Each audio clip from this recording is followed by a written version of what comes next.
Hello everyone, it's Michael here again. At work at the minute. I know some of you are wondering what it is that I actually do.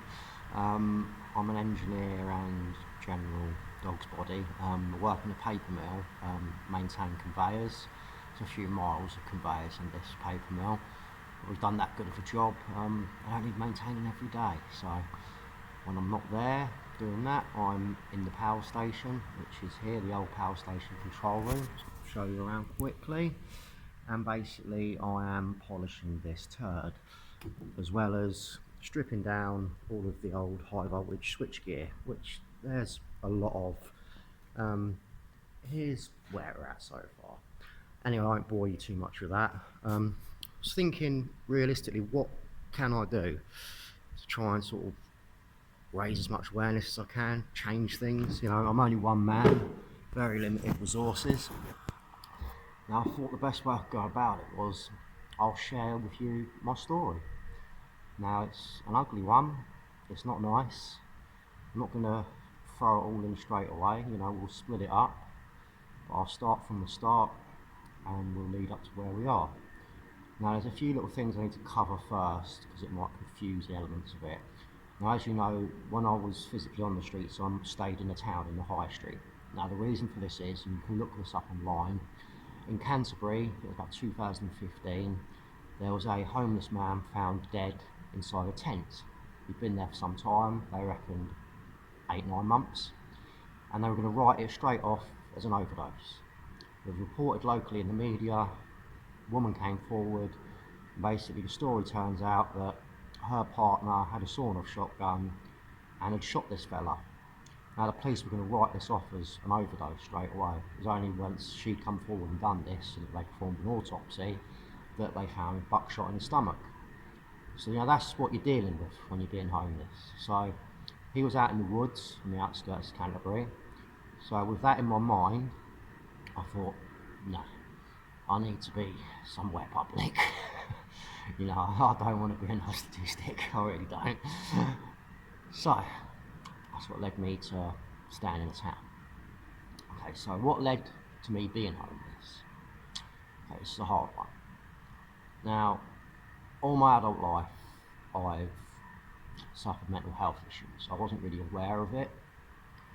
It was only that I'd get myself in some pretty hairy situations and no one else did, and I thought, this ain't normal. What's going on here?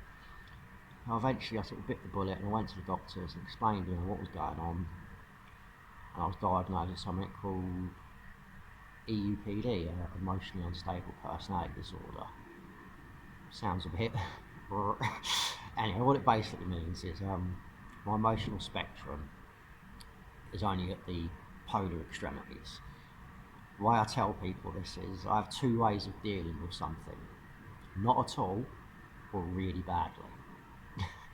So it used to fall into the really badly category, and I say some really bad things did happen, and now I go with the not at all, which causes issues in itself, but I'll do that for me, not for anyone else. I'll do it for me because if I don't react, I can't make myself feel bad. Now that might not be nice for other people, but which is a terrible thing in a relationship because sometimes people want to argue and I just won't. And you can imagine how that probably pans out when you just go, yeah babe, you're right, I am an arsehole. It's not what I want to hear. So anyway, with that in mind, so that's what I've been dealing with. Now, my relationship that I was in, it came to an end. I'm not going to sit here and break it all down for you because I don't think that's fair. You know, I'm not the sort of person that's going to sit here and badmouth their ex. I'm really not. But my relationship did come to an end very abruptly. I had 2 stepchildren, which I loved dearly. I was in this relationship for 6 years, and it was basically, I was given minutes to leave. So I haven't got any family, no friends that I could say that I could rely on. So I packed up what I could, got on the back of my bike, and rode off. Now that evening came round, and I thought, Christ, I'm nearly 40. I can't do this. I can't be on the streets. You know, I've had a good life. I've had some bad things happen, but I've had a good life. I can't be down to this, no way. So I took an overdose. I said it, and I had a quantity of cash on me because I'd sold one of my motorbikes. And anyway, I woke up the next morning, it didn't work. Didn't feel physically good, didn't feel emotionally good.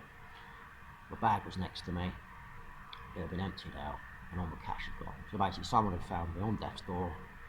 Instead of getting any help, just robbed me. That really restores your faith in humanity, don't it? So now I'm down to the money in my wallet, my bike, and that's it. No one, nothing. So I went and got a tent, and I put it in a town underneath a sheltery bit at the end of town by Wilkinson's. Come back one morning, well, this next morning, council bin my stuff, it's in the council property. Great.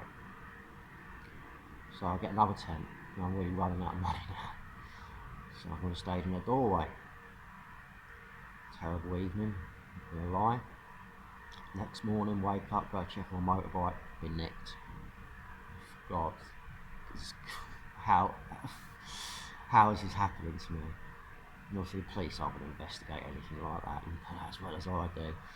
And the fact that my insurance that I had was at my old address, and you know, stipulation was that my bike was in a locked garage overnight. The fact it was locked up in the street, you know, I ain't even going to bother telling my insurance because they ain't going to pay, are they? All it's going to do is up my risk factor. It's going to cost me money, it's not going to get me money back. So yeah, brand new bike, gone, terrific. There's a bit of a rub to that, which I suppose I'll cover now. I was dealing with the police every day for the things that I was going through, people attacking me and things like that, yeah, and the police would check on me every day. Guys in the town, beat police officers, amazing guys, lovely, get on with them all. Hats off to them, seriously. The guys above them that are, deciding what work's a priority, they need to be held to account. We'll come to that. So I've been dealing with the police every day, and finally, come the end of August, get a phone call. Oh, you've got your bike. I'm like, oh, brilliant, yes. Yeah, we've had it for nearly a month now. You've got £430 in storage fees. If you don't pay it by Monday, which is 2 days' time, we're going to crush it. I'm like, you what? I said to him, like, why haven't you got hold of me? I just brushed it off, and yeah, crushed my brand new bike. Now, so many people have said to me that, I've got a claim against the police there. There's two reasons why I haven't gone down that road. The simple fact is the police are massively underfunded. If I sue them, I'm taking away more funding and making it even worse, aren't I? I'm not solving anything. Secondly, if I make them look bad publicly, they're going to make my life hell.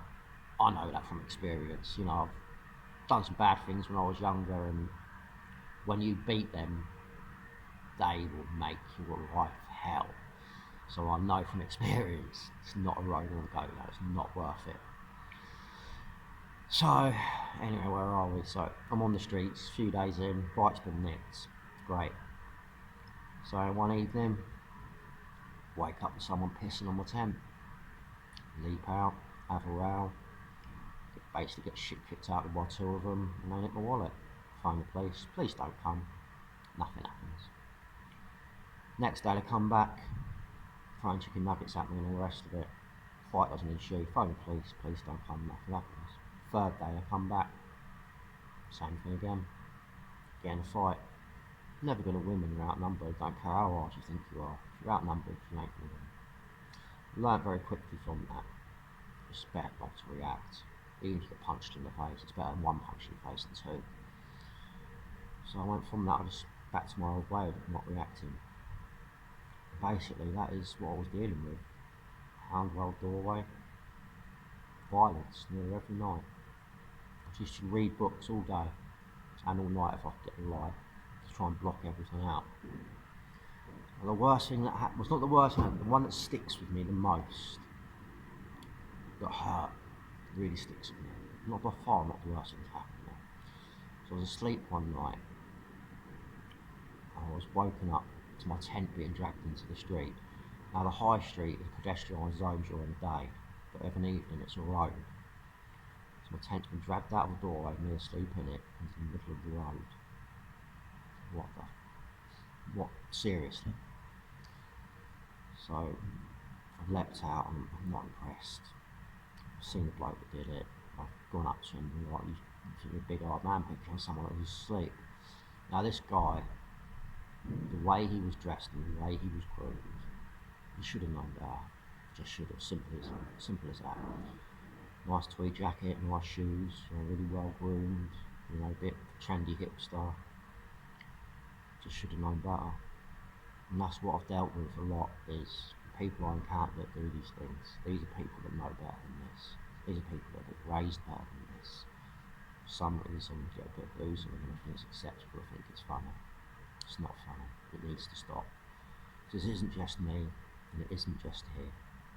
Okay? There's guys on the streets that are going through the same stuff every day.